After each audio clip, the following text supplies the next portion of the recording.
Hey everybody, Raziel here, coming back at you with another Titanfall 2 video. This time it's going to be my first impressions and general overview of Monarch, the newest Titan, to grace us in Titanfall 2, which dropped in Monarch Reigns DLC yesterday, the 30th of May. Now, if you like the video, hit that thumbs up and or subscribe to the channel, and leave a comment below if you agree or disagree with any of the comments that I have following this statement, henceforth and forever, etc., etc. I'm a little wonky, coming off of having strep throat over the weekend, and just allergies in general, kicking my ass lately, so it's made me a little bit more tired, and that's the reason why I also haven't had much content this week, because my voice has been kind of crap. For the few games that I did play, and was talking and coordinating with some of my friends, my voice got kind of gravelly and whatnot, but that's neither here nor there. Let's get into this, and the real reason why you're here, potentially. I don't know why you're here, but thank you, etc. Monarch is a Vanguard class Titan. She looks like BT from the campaign because he was a Vanguard class Titan. It differs from the Ogre, Strider, and Atlas class Titans from the first game and the other 6 in this game. And so, yeah, she's constructed from 2 burnt, destroyed Vanguard Titans the IMC found after the Battle of Typhon, etc., etc. Lore. So, she wields an XO16 chain gun, similar to what you get in the campaign and what you had in Titanfall 1. Now, the magazine size, I'm going to say, is probably at least half of what it was in Titanfall 1. I remember in Titanfall 1 it being a lot more in the magazine, but they probably did this because Legion itself has that, minigun, chain gun, whatever the hell you want to call it. And that has, 100 bullets, I think, in the, the short range mode, not so much the long range. So, maybe they didn't want another, Legion type weapon on the field. So, it's kind of in between, here nor there, the splitter rifle and the rail gun or chain gun, not rail gun, the chain gun that Legion has. Excuse me. So, anyway, it's still fun to hear it because I missed that gun from Titanfall 1. It was a very fun weapon to choose. It's one I used a lot. Anyway, her core is called an upgrade core, and I'll go into that in a little bit. As you can see, there's 3 core upgrades right above there, right in the center of the screen, and you can mix and match, customize those as you will, and those will come in play while you're playing. Like I said, I'm a little wonky. Her offensive ability is rocket salvo. It just fires rockets like the quad rocket gun from the first game, etc., etc. They don't lock on in their base form. They just go straight for the most part. So you gotta aim it. Her defensive ability is called Energy Siphon, and this is one of the big things because it's like Ion's laser shot, but it does a very small amount of damage, and it siphons energy from the enemy Titan, giving her shields. So this is a big thing because, a lot of people are running Monarch in Titan Brawl, which is the featured game mode this week to begin with, but in Titan Brawl and in Titan Iron LTS, there's no shields, so Monarch has an advantage in that, right? And a lot of people running Monarch in Titan Brawl that I've seen because it's brand new, and it's just the shield advantage is pretty good. I ran a different Titan after running Monarch for a little bit, and I'm like, where's the hell's my damn shields? So it was nice to have the extra shield, even if it wasn't a lot. It was nice to have that extra shield. And then her utility item is called Rearm, and that's an ability I haven't really utilized to the extent. Sometimes I have to consciously think, okay, do this, this, and this, and then rearm, and then do it all over again. So I'll go into that a little bit here. Essentially, it just rearms. It refreshes her other 2 abilities somewhat instantaneously. After like 1 or 2 seconds. So let's click it here. She's level 16. She's got, you know, 3 kits and 3 core upgrades. On the considering the XO16 and automatic rifle that I can see there, so they're not even calling it a chain gun anymore. That's pretty bad or sad. Anyway, I did not know this, and it even says it in the tooltip right there. I did know it after playing with her, but when you do the upgrade core, in addition to the upgrade that you select, it regenerates her shields. So if you have no shields and you push that core through, she gets a full shield, like as if she just got a battery. She's all about them shields, let me tell you. Shields for days. So let's go over her kit here, and then we'll go over the core upgrades. Now, this first kit is pretty standard, you know, assault chip, overcore, nuclear ejection, etc., etc. I'm not going to go over this because you've probably seen this anyhow, but the overcore for Monarch is pretty much a must pick in this slot because she cores multiple times within her lifespan. Okay, so once she drops in, you get inside, you're 30% of her first core right off the bat. You fill up that core meter, you pop the core, and then when it refreshes to the next step of the core, 30% right off the bat. You're not starting at 0. It's 30% every time you refresh that core, which gives you an advantage. And you can use this in conjunction with one of her other upgrades. I think upgrades or next kit down the line. I think it's the next kit actually. It's the Monarch kit. Now her first one here is the shield amplifier. It's one you start off right off the bat. My voice is getting scratchy, so excuse me. I take a drink. And you know, when she siphons, she gets 25% more shields, which is pretty cool. And you do notice that it's a significant amount of shield bonus that you get when you hit someone with that siphon. I've chosen the next one, but we'll go to the other ones first, and then I'll explain why I have this other one next. Now, rapid rearm, this might be one I might try out in the next few days. It reduces the cooldown by 5 seconds. Now, Energy Siphon has the longest cooldown, I think, out of her 3 abilities. Besides the core, obviously, that's not really a cooldown, though. So, if you can knock 5 seconds off this, you could essentially knock down at least 5 seconds off her Energy Siphon each time, too.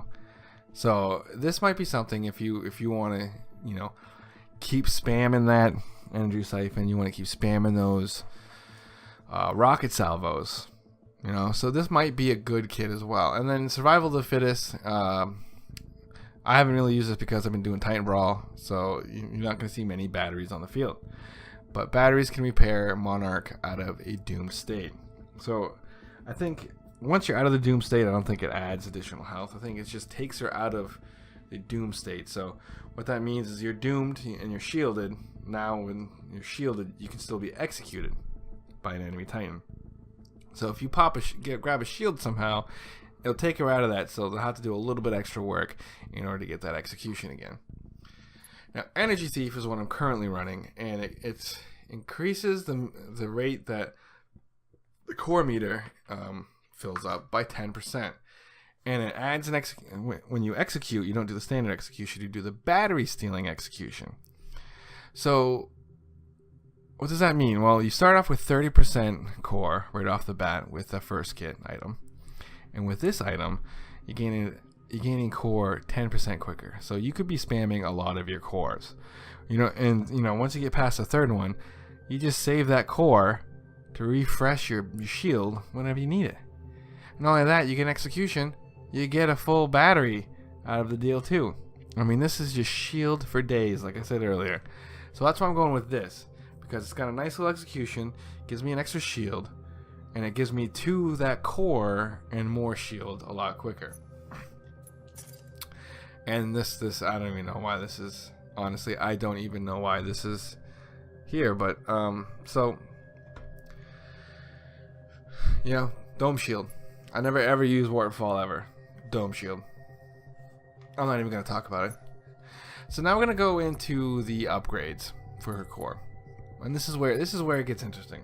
Because the customization and the options you can choose are pretty much for you. Now, she's a mid-range.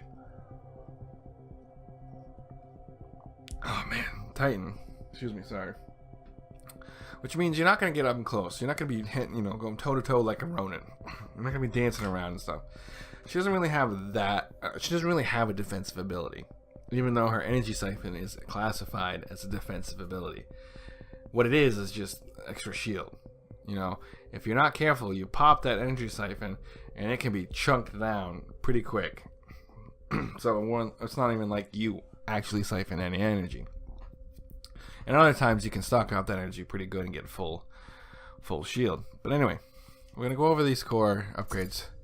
The first one you get is arc rounds. It changes the the rounds in the XO16 to be electrified, and it deals more damage to shields and drains energy from vortex and thermal shields, and it increases ammo capacity. So maybe it siphons some energy back to your shields if an Ion or a Scorch are throwing their shield up, their little hand shield. But I like this because it increases the ammo capacity. I think stock it's 35 rounds. With this it's 45 rounds. I might try this out a little bit, but I'm not 100% sure. Energy transfer, this is the more supportive part of the upgrade. You can hit, instead of trying to siphon energy from enemy Titans, you can give energy to friendly Titans. Now I don't know if that siphons it from yourself. I haven't tried it out. Leave a comment below if you know if that's the case, or it's just automatically pulls energy out of the air and gives your friendlies a shield. I'm using right now missile racks. The salvo fires twice the amount of missiles. It does a good amount of damage. Between this and the arc rounds, I think I gotta try the arc rounds out again. The only downside to the missile racks, twice the amount of missiles, you can't do anything else while you're firing those missiles. So you're stuck. You can't siphon. You can't shoot. It's just all 8 of those missiles need to get the hell out of there, or however many it is, before you can actually do anything. And I think it even slows you down a little bit. You can't really burst out. So the second core upgrade is rearm and reload. You faster reload and rearm speeds. So this just goes in conjunction maybe with that second core, not second kit item. I mean, just you can keep spamming abilities with this. I know a couple of my friends use Maelstrom instead. It's intensified electric smoke, and it deals more damage to Titans and pilots. I mean, it's pretty much just makes it super smoke, they were calling it. And you get, someone comes up to you, you drop that smoke, and good night. And the third one, energy field. The energy siphon impacts a larger area around the point of impact. So you aim at the feet, and you're guaranteed to pretty much hit. If you're not confident with your laser shots or siphon shots, use this. You should be fine. Aim at the feet and you'll get a siphon. I'm sticking right now with this. I'm gonna try to test it out again more with our kits and whatnot. So the third core upgrade is multi-missile targets. Now I love this because this is something in the first game too. You pretty much you tag a Titan, 3 Titans, the whole enemy Titans, and however many rockets you have in your salvo gets shot out. I like it. It's fun. It's just seeing all those dots like pop up, and then just unloading works too. The accelerator item may not ever use this. Maybe if I'm using arc rounds, maybe not. It just increases the fire rate and damage. I think if I go arc rounds, I might try this out because again, when you're using missiles, you can't do anything else and you're a little bit slower. So let's keep that in mind. And then there's a superior chassis, which upgrades the max health and removes weak point vulnerabilities. So right there, you can't be crit upon. So that's pretty good if you want to go a little bit tankier. I think I mean, like I said, I gotta play with some of these and see. These third ones, I've been sticking with the missiles because I just love the sound and the satisfaction of unloading that salvo on and multiple enemies. It's just fun as hell. So that's pretty much it. You know, you can mix and match. You can try to combine as you will. My suggestions are stay mid-range to longer range engagements. I found I could pop off a few energy siphons before I really got too close to anybody, get a full shield, and that would give me a slight advantage over others. One of the things I am going to gripe about is when you get hit yourself with that damn energy siphon, sometimes it feels like you're standing still. Like literally, like I'm moving, trying to sprint, and I can't. Like, I don't know if I get hit by multiple siphons or an arc wave in a siphon. I don't know, but sometimes it just feels like too much of crowd control. That's just my opinion. Other than that, sometimes it feels like I get stuck on random stuff. We were joking around that she has a fat ass, and she was just hitting everything with it, or wide shoulders. I don't know. She seems like bulky like Legion, but built like Ion, or BT. So anyway, she's fun. There is a lot of, I guess, of a learning curve with her. I'm still learning. I'm still gonna try things out and see how it goes. But leave a comment below. Let me know what you guys are thinking of Monarch. Why you want to, what core upgrades are you guys combining? What's working? What's not working? Have you had a lot of trouble going against Ronins, Scorches, a Tone? North Stars not so much. They're kind of in the same boat defensive wise. So yeah, hopefully this helped. Just my thoughts, my musings. Leave a thumbs up, subscribe to the channel. Probably gonna post a couple Titan Brawl matches here as well over the next couple days, and any other things that happen along the way. Anyway, as always, I'll see you guys in the next one. Peace.